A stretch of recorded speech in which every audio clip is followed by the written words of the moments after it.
ولا تسبوا الذين يدعون من دون الله فيسبوا الله عدوا بغير علم كذلك زينا لكل أمة عملهم ثم إلى ربهم مرجعهم فينبئهم بما كانوا يعملون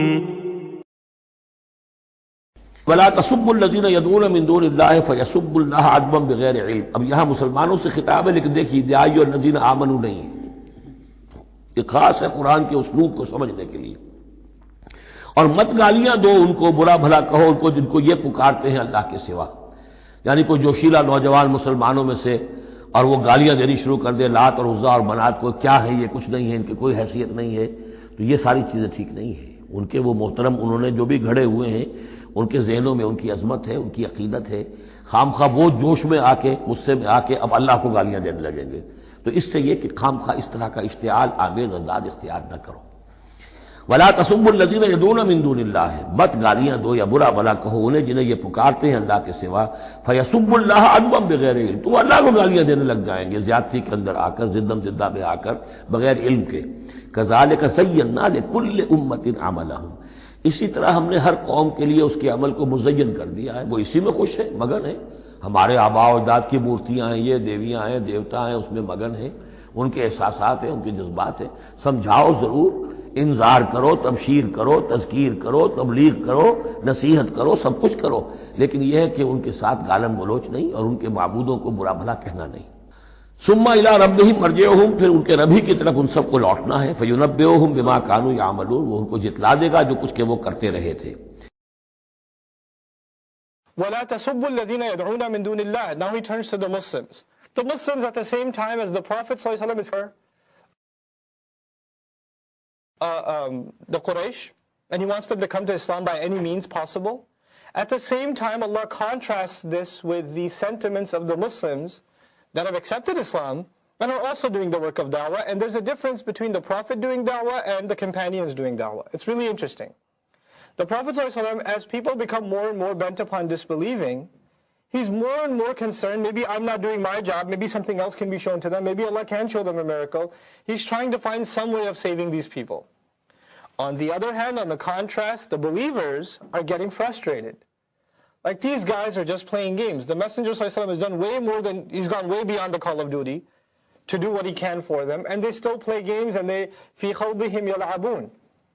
So they get so angry at them and their false religion, and these people have tasted the religion themselves. The Muslims that are being talked to in this ayah are Muslims that were themselves mushrik. So in some sense, they have a right to talk badly about the religion that they themselves adhered to their entire lives, until they became Muslim.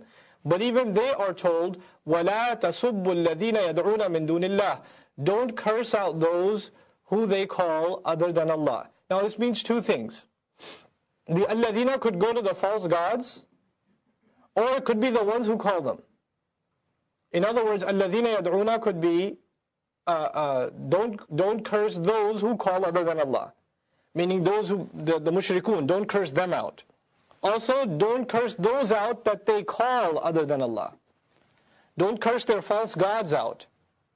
If it wasn't for these idols, we would have been, Tawheed would have been established. What a stupid religion they follow. And they start cursing them out and start saying bad things. Now let's talk about the word sabba.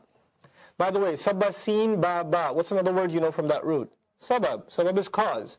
Sabba is used for really vile, filthy, offensive, shameless, angry language. Sabbaba is used to use a lot of cursing, actually. In modern Arabic, sabbaba means to cause something to happen, to make something happen. The two are connected in that when you use that kind of language, there are usually consequences. They are a sabab of they become a sabab of something else. So usually something like that has a reason, or it's a reason for other bad things to happen. So that's why sabba is used. Anyhow.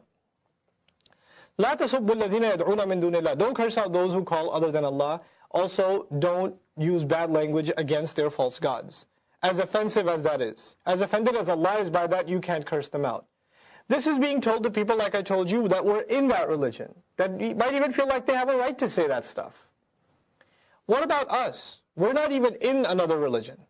Some of you have come from different religions, but a good number of you haven't. You were born and raised in a Muslim society or in a Muslim family, and you see other religions around you, and you have the urgent, or you feel like they make fun of us, we should make fun of them, make fun of their gods, make fun of their religion.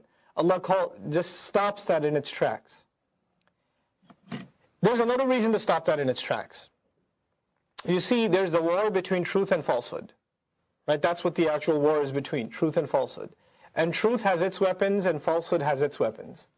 The weapons of truth are proof, evidence, thought. These are the weapons of truth. The weapons of falsehood are emotional blackmail, manipulation, intimidation, insults, distraction. These are the weapons of falsehood. While truth relies on evidence and proof and argument and reason, falsehood relies on these things. When you start cursing their gods out, what kind of weapons are you using? The weapons that are typically used by falsehood. And you only resort to those weapons when your primary weapons aren't serving the purpose or aren't strong enough. In other words, your proofs, your arguments, your reasons, your rationale isn't strong enough.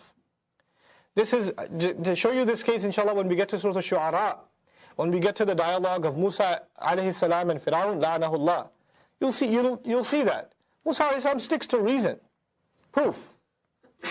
Fir'aun, who thinks he's so smart, ran out of that stuff. So he started using either insulting tactics or intimidation tactics or fear tactics or distraction, which in and of itself proves that he's lost the argument. The use of those tactics in and of itself is a proof for those who are smart enough that the argument's already over. Okay? So Allah says, don't resort to these lowly tactics. فَيَسُبُّ اللَّهَ. Then they're going to be cursing out Allah. However, by the way, when it comes to the battle between truth and falsehood and jidal, we stick to proof. When it comes to compelling someone to fix their ways, you can use emotional arguments too. You can appeal to emotion also. Qur'an does that too. But it doesn't do that in a manipulative way. It doesn't do that in an insulting way. And we'll see the way it does it. So, فَيَسُبُّ اللَّهَ عَدُوًّا بِغَيْرِ عِلْمٍ. They'll do that to Allah out of animosity without having any knowledge. كَذَلِكَ زَيَّنَّا لِكُلِّ أُمَّةٍ عَمَلَهُم. That is how, meaning their religious affiliations. That's what we have beautified for every nation in terms of their deeds. Every nation has their way of doing things, and Allah made it beautified to them. They love their nation. They love the way they do things. I'll tell you something interesting about nationalism and religious fervor and tribalism and these sorts of things. In times of conflict, you'll see more American flags. You'll see more people saying, I love this country. Right? And this is all over the world. In times of sports tournaments, people all of a sudden love their country. When there's no outside enemy, you know what everybody says? I hate this country. Why can't we be more like those guys over there? How come they have a better system than we do? How come we don't take care of our homeless, our needy, or this, or that, our tax system is broken, this is broken, that's broken? Man, you'll find all this rhetoric against your own selves, your own people. But once you have an outside force, you see a perceived outsider, everybody all of a sudden loves the nation. So the love of nation, most of the time, is just a mask for the hate of another. It's not love of self more than it is hate of another. That's what it boils down to. So don't do that. Don't show your hatred towards their gods, because what will they respond with? They'll hold on to their gods more, but really what it will be is a hatred towards Allah.